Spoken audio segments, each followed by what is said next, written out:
Alright, this video, I want to speak about something that I was thinking about earlier today. And the topic of the video is, I'll never be better than Bruce Lee.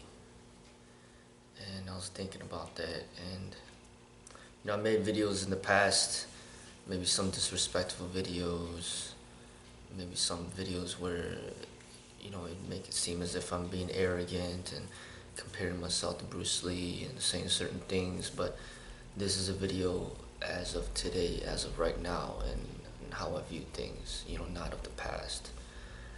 But the way that I see it is, I think that everybody has to surrender to something or somebody. Um, it's a sign of humbleness, it's a sign of humility, and it's also a sign of spirituality and a deep understanding of how this world is. And the cessation of the ego. Like you're submitting yourself to the whole, to something bigger. You know, I study Eastern philosophy and meditation and teachings of Buddha, teachings of Osho. I don't really like to use the word God too much, but if there is a God, a lot of people that believe in God, will surrender to God, and nothing's above God. You know, that's a way of like always remembering that you're a part of the whole. That your ego is not, out of control. You know, but to me, Bruce Lee, coming from, when you think about it, I run my own martial arts school.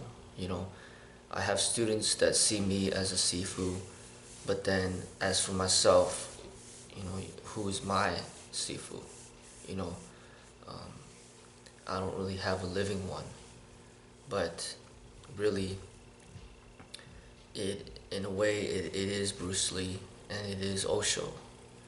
Sifu in the sense of Bruce Lee being a martial art teacher, um, and then my spiritual guide would be like Osho.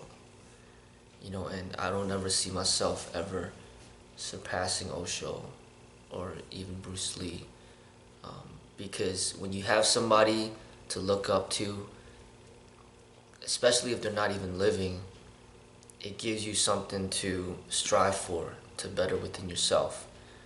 But if you say, hey, I'm better than Bruce Lee, and then there's no one above you, then who is there to strive after, to, as an ideal to improve upon where you're at? I think when you always have an ideal, to improve upon yourself, it just makes your journey more fulfilling, because now, you could constantly progress and improve. You know, being the only person on top is not a nice place to be. Always having somebody there as an example is a great thing to have. So even as a child, you're supposed to have your father there as a father figure, and they would even address Jesus as a father figure, somebody to look up to. And all these followers of religion, Christianity, and they look up to Jesus, something to follow, an example to live by, and that helps them improve in their lives. But if somebody says, hey, I'm better than Jesus, he's not as good as me, then you have nobody to use as a guide. And Bruce Lee, being a legend and not even being alive, pretty much becomes like almost an imaginary figure to follow, to live by, to excel beyond where you're at. So regardless of whether or not Bruce Lee could do it in real life, you still would have this image of him succeeding in everything that you would imagine a martial artist to be, and then you would strive to become that yourself, and that's going to help you progress to your potential. And um, I think that that's very important in a martial artist development.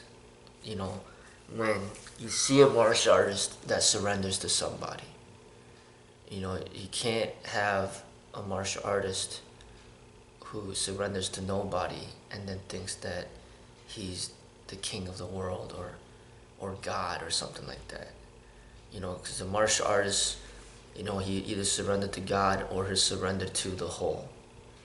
You know, where he sees that this ego is something false and that he's a part of everything.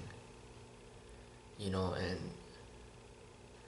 everybody has to learn from somebody. You know, and like I acknowledge certain individuals to have great wisdom, great talent, and I want to learn from them. So my work here is really, you know, an extension of Bruce Lee's work. And he essentially is, like in my eyes, like my Sifu, you know, the one that I follow to learn from, in which to become a better me. And because he's not living, you know, it's just a matter of figuring out for myself what would have been his words of wisdom if he was living, in which to help guide me. You know, so essentially that's just basically, at that point it becomes following my heart. Following my heart into what is right. But beyond Bruce Lee, as far as just the martial arts is concerned, I look to Osho for the spiritual teachings, the meditation. And to me, Osho is the true meditation master. Bruce Lee would be like the martial arts master. Combining those two individuals together to help me become the best me that I can be, in order for me to be the best teacher that I can be, the best Sifu that I can be.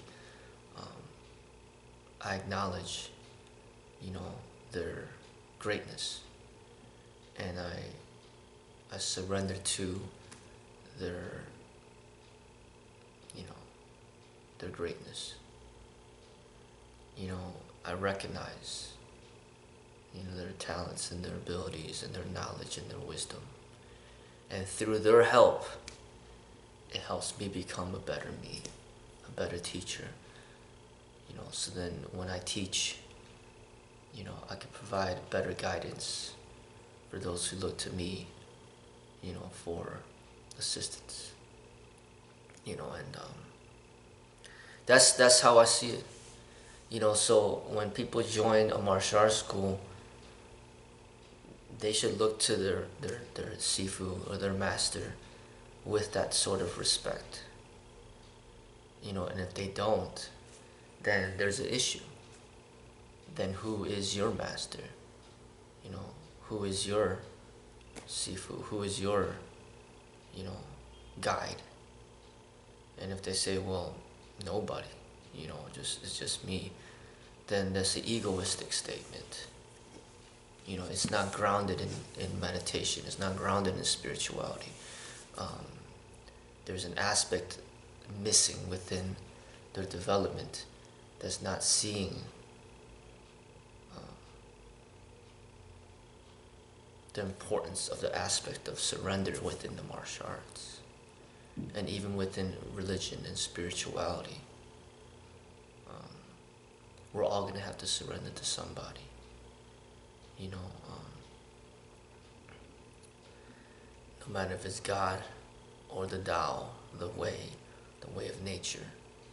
This is a deep understanding of reality of life that is beyond just us and just me or I, but essentially it comes to the point where you realize that there is no I, there is no me, it's just existence, and I'm a part of this existence. You know, so, you know, all the things that Bruce Lee has accomplished in his life, and then even afterwards, it's impossible for me to even come close to achieving that.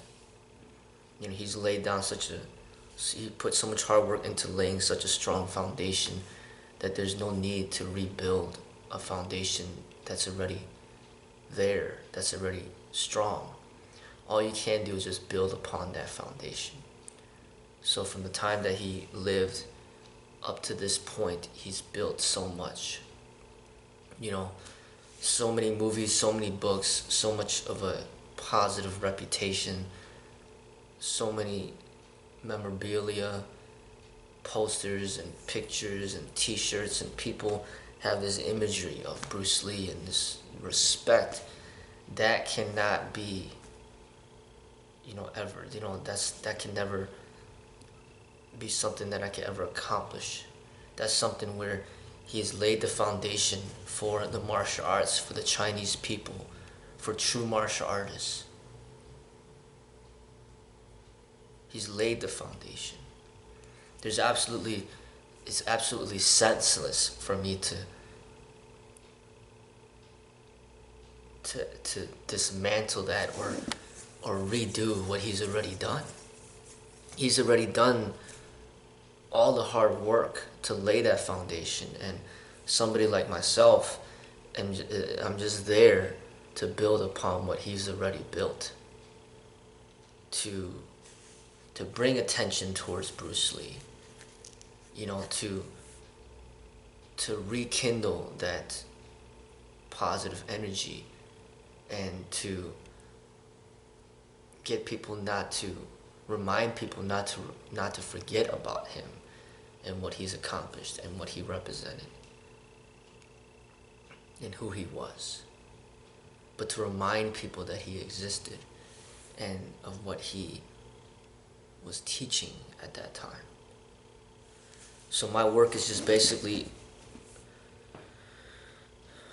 a carrying on of his message, either as it was, as how it existed back then, or as an interpretation to what I feel he was trying to convey through his teachings, through my eyes. But in no way am I against him and competing with him to dethrone him or to replace him. No. There's no replacement. There's no dethroning. There's just support for his work, what he was representing. And not just him, but people like Buddha, Lao Tzu, Osho, these great sages that I look up to and that I learn from. And developing an overall appreciation for Eastern philosophy, for meditation,